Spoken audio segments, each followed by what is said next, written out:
Tommy Robinson, the political activist widely seen as part of the British far right, is here in Israel and about to speak at the Tel Aviv port. And all around me, you can see the crowds lining up to come and hear him. Earlier on tonight, we at I-24 News had the chance to speak with Robinson, not only about his full-throated support for Israel, but also about his tense relationship with British Jews, or as he puts it, with the leadership of British Jews. So for more from Robinson, about Israel, about British Jews, and about himself, here's some of our interview. What brought you here, and what drives your support for Israel? Solidarity brought me here. Embarrassment by my government's decision to recognise a terrorist state brought me here. Research brought me here. Friendship brought me here. And I'm honoured to be here as a guest of your government. And I respect a strong leadership and a conservative leadership of Israel. Now, obviously, we thank you all for your support of Israel. We also broadcast to communities around the world, including Jews in English-speaking countries. So we do have some other questions also that are on their minds. What questions do you want? Fantastic. This is something that you said in the run-up to this visit, talking about the Board of Deputies of British Jews. These so-called voices of the Jewish community, which are betraying the Jewish community with their cozying up to Islam and open-border immigration, they're the reason all these problems are happening. A lot of people heard that and heard you saying that Islamic extremism is the Jews' fault. No, it's not saying it's Jews' fault. What it's saying is that the Board of Deputies, for example, in the UK, who do not... I walked through the market here, and I don't know if you've watched my video yet, I met many British Jews who have left Britain who said they don't represent them. They're not a voice for them. They've made themselves a self-appointed voice. And when they are a self-appointed voice, and they claim to represent all British Jews, they are cozying up to pro-Palestinian groups. They are cozying up to groups who call from the river to the sea. They are weak. They have betrayed Israel. They've never stood up for Israel. They want a two-state solution. So this group, who I believe are problematic, because they cause problems for all the British Jews, because they claim to represent them. They also work with organisations which are trying to enforce an Islamophobia bill, which would make it illegal to tell the truth about what happened on October 7th. It would make it illegal to tell the truth about Islamic rape gangs. They are a problem. So, and they're not representative. That's the reality. You have a problem within the Jewish community that the so-called establishment figures who claim to represent the Jewish community have betrayed the Jewish community. They've been weak on Islam, they've been weak on jihad, and they think they can appease. I understand that, but a lot of Jews hear that and say that this is just a reflection of the Great Replacement theory, which I know you must be familiar with, right? The idea that Jews are involved in replacing indigenous European populations with those from outside. What do you say to people who hear that when they hear you speak? I wouldn't say I've met a single Jew since I've been here that hears that when I say it. In fact, all the Jews that I've met support me and my opinion of these problematic groups. The ADL are problematic for the Jewish community in the United States of America. The Board of Deputies is problematic for the Jewish community in the UK. They do not represent them. What's wrong with the ADL in the US? What's wrong with it's the same. It's the same. They claim to represent the Jewish community and they give them a bad name, the same as the Board of Deputies. And they're weak. They're weak on these issues. What is it about what the ADL does that gives the Jewish community a bad name? They continually have. In the recent battle, I'm glad that Elon Musk took his opportunity to expose them. And my point is, I come to Israel. Do you know how much attacks I get for exactly the point you just made? I don't believe the Jews are flooding Europe. I don't buy into that, yeah? But when you see groups like the Board of Deputies who are pro-open border mass immigration, they are, and they attack anyone who tries to talk out about it, not on behalf of the Jewish community, on behalf of the establishment. That's who they're attacking them. They're not representing the Jewish community. So I've come here, I've travelled to South Tel Aviv in this country, which was a very beneficial experience for me because it contradicts and counters the ethno-nationalist argument that the Jews are flooding Europe and the Jews are bringing these problems on. Because when I come to South Tel Aviv, I met Jewish communities who feel exactly the same as we do, who are facing a problem in Tel Aviv with mass immigration and replacement, if you want to call it that. You said the replacement theory. Exactly that same problem I found in communities in Tel Aviv where Jews are being pushed out and by Sudanese, by Eritreans. We also are told in the UK by a lying, smearing media that this is an apartheid state. Any Muslims I've met since I've been here, which are illegal immigrants here, love being here. They said they face no discrimination. I come here on a fact-finding mission in 2015, okay? I came here because I didn't want to talk about these issues and be ignorant on these issues. So when I come here, I met young Arabs. I travelled to Bethlehem, to a Fatah-controlled refugee camp. I'm Tommy Robinson. I'm one of the most vocal voices against Islam in Europe, in the world. I have faced 12 government Osman warnings for endangerment to my life, plans to murder me. 6 Muslims are in jail doing 30 years for a planned terror attack against me. And I came here and went to a Fatah-controlled refugee camp, risking my life. And I risked my life to hear on the ground from the people what's happening in that refugee camp. When I met a 4th-generation Muslim refugee, I expected him to tell me, because I come here on a fact-finding mission, that Israel was oppressing him. He didn't tell me that. He told me the Palestinian Authority was oppressing him. I said, what do you mean by the Palestinian Authority? And he explained to me as we walked through this refugee camp, where on the sides of houses, what he called martyrs was a woman who blew up a bus, a suicide attacker. There was another man who went on another terrorist attack. So these people, and he explained to me, these people are paid by the Palestinian Authority. I never knew about pay for slay. Yeah? Many of the British audience will not know that our government just recognised a Palestinian state that's still paid to slay. The point being, to anyone who doesn't understand what's happening, they pay people, so they reward someone from the refugee camp who goes out.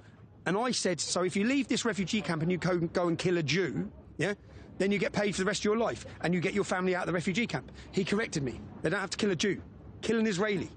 Your passion is so obvious. I do want to go back to one question about the situation with British Jews and then ask about the situation with the upcoming, I'm an American, so I'll call it soccer match between Maccabi and Aston Villa. Yeah. About the issue with the Board of Deputies, it's not just the Board of Deputies. It's also commentators who identify as centre-right or right in terms of their political spectrum. Can I tell you what it is? What is it?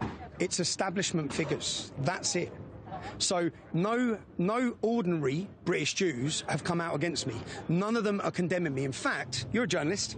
Just read the comments of any of their hit pieces against me. Read the comments from the British Jewish community. They don't support them. So what you've got is establishment figures, journalists, who work for establishment media. Are the establishment figures scared? What's driving them? What's driving them? They're part of the establishment. The same establishment that is calling Israel, they're saying there's a genocide going on here. That's exactly what the same lies that get smeared against Israel and the Jewish community are the same. But these people who are criticizing you aren't people who believe that Israel is committing genocide. These are people who identify as pro-Israel. Yeah, it's pro-Israel, but they work with establishment organisations and groups who have been actively Hope Not Hate are an organisation. I've already done an expose documentary. I'd ask any of you to watch my expose documentary on Hope Not Hate. Hope Not Hate are a George Soros-funded organisation whose job it is to attack anyone who challenges the government narrative. Yeah? The government narrative now is pro-Palestine. That's our government narrative. The BBC's narrative is pro-Palestine. Now, Israel is losing the battle of propaganda. Qatar and Iran are winning. The education system in the UK, which all of these people come through, any journalists or politicians have gone through the education system. For 20 years in the UK, our government, our universities, Islamic societies, have been controlled by Hizb ut-Tahrir. Hizb ut-Tahrir were only prescribed this year as a terrorist organisation. We need to learn from Britain. I come here, as I said, on a fact-finding mission to understand how you live, because you're surrounded by jihad. As a nation, your future. I find it quite inspiring. I met lone soldiers today, a table of 20 of them. Yeah? I find it inspiring that young men are travelling from every corner of this globe to fight for something far greater than themselves. What is far greater than themselves? It's their homeland, it's their future, it's their people who are in danger and at risk. The British Jews I've met since I've been here, they're all fleeing and they're running. And all the people who are opposing your country, they don't even want them to have anywhere to run to. You know, a lot of the criticism, your critics, what they'll say is that Tommy Robinson doesn't believe that Muslims should have a home in Britain, and at some point will say that Jews don't have a home. How do you respond to that? It's comical. When have I ever said that? Some of the best people I've met growing up are Muslim. Some of the people I love, my friends, are Muslim. Okay, I have a problem with 40,000. Look at the damage done to your country on October 7th by 5,000 jihadists. We have 40,000 jihadists on the terror watch list. 40,000. We don't want them. Okay? We have 1.2 million British Muslims who wish to replace democracy with supremacist ideology of Sharia law. They need to leave. We have 1 million illegal immigrants. So I'm all... Look, anyone who's born in Britain who's a Muslim, the people I've met growing up who are decent people, I don't want them to leave. And do you know what? The people who say that he wants to get rid of Muslims and then get rid of the Jews, I'm fully aware that they want to get rid of you and then they want to get rid of us. First comes Saturday, then comes Sunday. I fully understand Hamas. If you look at the video I made on October 8th, when everyone else was silent, I made a video straight away to the public saying, Hamas are ISIS. Understand it. British audience, understand it. It's the same people with the same idea. Their war is not against Israel. Their war is not just against Jews. Their war is against all of humanity. They wish for a caliphate. They wish for world domination. It's Israel today. If Israel falls, we all fall. Your passion is obviously, and I do want to move on to this issue of the soccer match, football match between Maccabi and Aston Villa. As we all know, Maccabi fans have been told not to come. You put up your post with the Maccabi jersey saying that you are going and you're inviting your supporters to go. Are you worried things could get out of hand? No, if I go, it will be as an investigative journalist. That's what I do, okay? I would like to go and tell the story of what it's like for a Jewish fan from Israel to try and enter Great Britain. I saw what happened in Holland, in Amsterdam, and you see what the media are currently doing. And you see what the Muslim politicians... We had 5 politicians who are pro-Hamas elected at our last election, yeah? And the Labour Party have recognised the Palestinian state to try and woo back some of that Muslim vote. They've surrendered our country already to jihad.